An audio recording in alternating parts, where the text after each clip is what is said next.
Le mari de cette femme était un ancien soldat, mais malheureusement, il s'était suicidé. Amy se demandait ce qu'était vraiment la guerre. Jack mit son chapeau. Cette guerre était un souvenir douloureux qu'il ne pouvait effacer de son esprit. « La guerre n'a aucun sens », dit-il. « Je suppose que beaucoup d'autres choses dans ce monde n'ont pas de sens non plus. » Amy ne comprenait pas du tout cette douleur.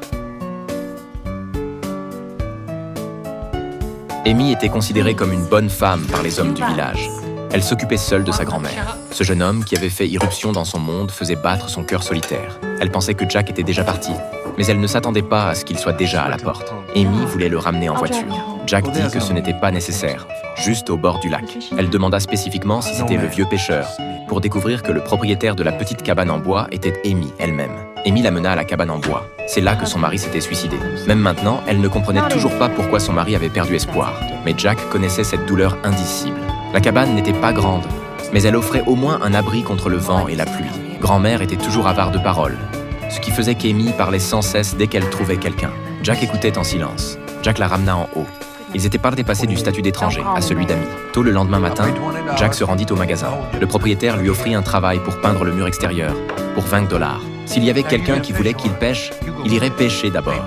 Quand il n'avait rien à faire, il aidait au magasin. De cette façon, il pouvait gagner un peu plus. Jack était curieux de connaître l'histoire du petit garçon.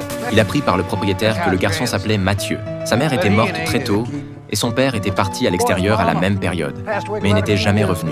Mathieu avait aussi cessé de parler.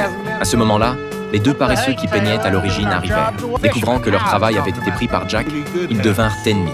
Jack commença à préparer les appâts. Mathieu observait de loin. Il appela Noé. Jack lui enseigna calmement les différentes façons d'obtenir des appâts. Différents poissons aiment différents leurres. L'après-midi, Jack se faisait couper les cheveux dans la cabane en bois. Amy le vit et l'aida spontanément. Elle remarqua la blessure à l'épaule de Jack. C'était une douleur dont elle ne voulait pas parler. Bien que ce ne soit pas aussi professionnel qu'un coiffeur, c'était bien mieux que de se couper les cheveux soi-même. Soudain, Jack se leva et exprima sa gratitude à Amy. Le cœur d'Amy s'emballa et elle s'enfuit précipitamment.